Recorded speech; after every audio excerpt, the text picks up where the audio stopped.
are anywhere, if you are anywhere where Israel has like set his sights on, set his crosshairs on, you are just not safe.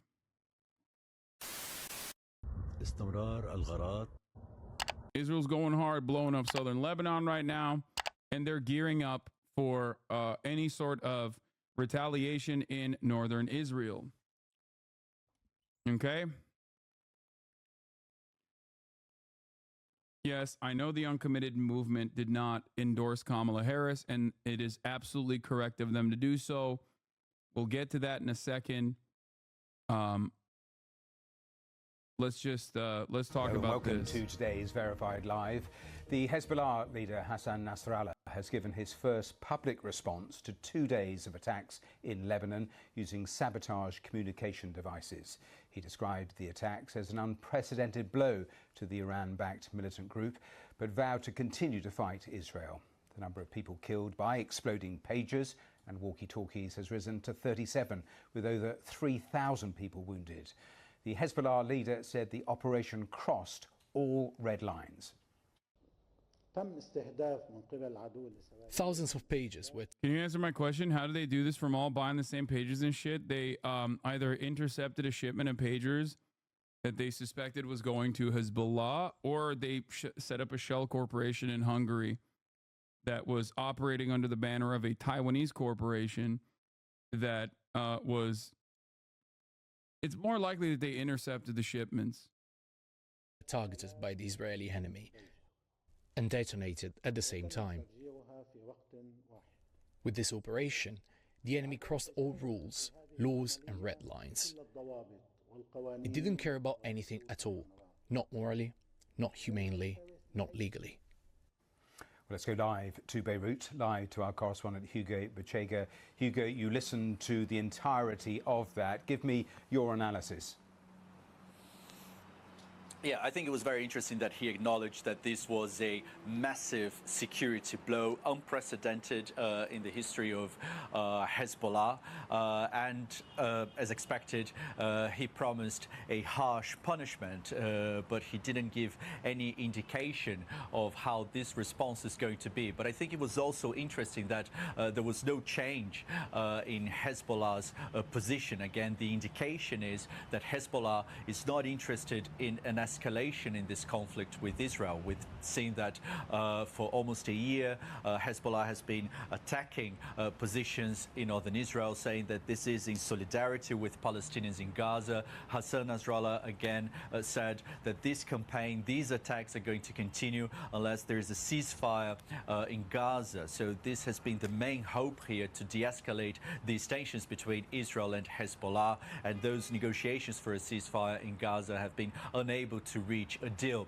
Hassan Nasrallah also reflected on those decisions that have been taken by the Israeli authorities to add the return of those residents who've been displaced from communities in northern Israel as one of the war goals. He said that these attempts by Israel will not succeed, and again that these attacks by Hezbollah are going to continue. So no clear indication of what Hezbollah is going to do. Again, as expected, some harsh words against Israel, saying that these attacks that happened here in Lebanon amounted to a declaration. By the way, there's like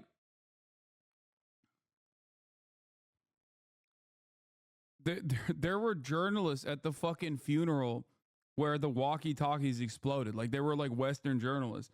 So you're not even fucking safe. Like, technically, if you are anywhere where Israel has like set his sights on, set his crosshairs on, you were just not safe. This was a good take that I saw on Twitter. Why do so many health workers have Hezbollah pagers? Because Hezbollah pager isn't a real thing. Because that's what happens when supply chains are contaminated.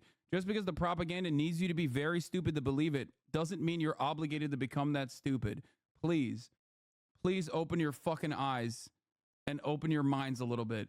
This is exactly the same fucking principle that I saw when like the Nord Stream pipeline exploded, and then the media was like, Russia did it to itself, and it literally made no sense.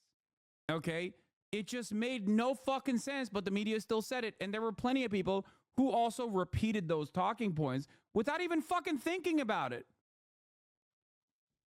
You have no, like, once you intercept shipments of civilian communications devices, you have no way of fully knowing that those devices that are contaminated with explosives is going to be in the hands of civilians or people that you have considered your enemy, okay? It does not work that way.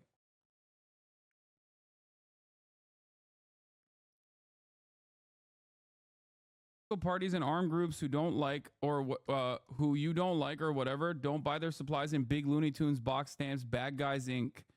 Does nobody understand how organizations source supplies? Has nobody ever had a job?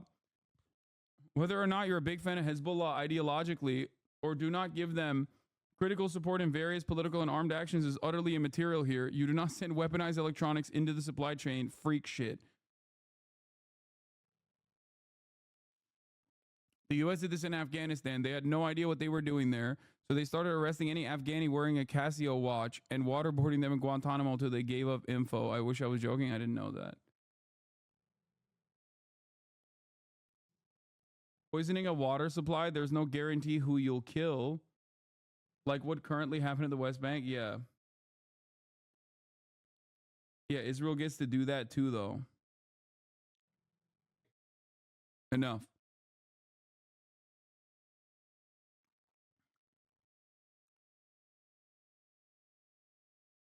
Let's continue. Of war, he said it was a massacre, and again, reflecting on the suffering of the population here over the last 2 days.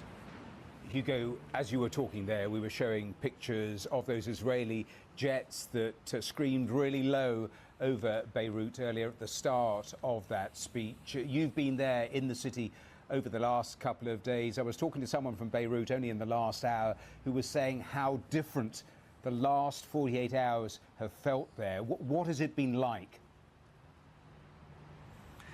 Exactly, and it has been different because we've seen that this conflict has been by and large contained to areas along the border between Lebanon and Israel. And now what's happened in the last 2 days is that this conflict has been felt by the population here of Beirut and other parts of Lebanon. And obviously people here are scared. They're very angry as well because of the extent of these attacks. These are explosions that happened as people were shopping, were with their families at home. Children are among the dead.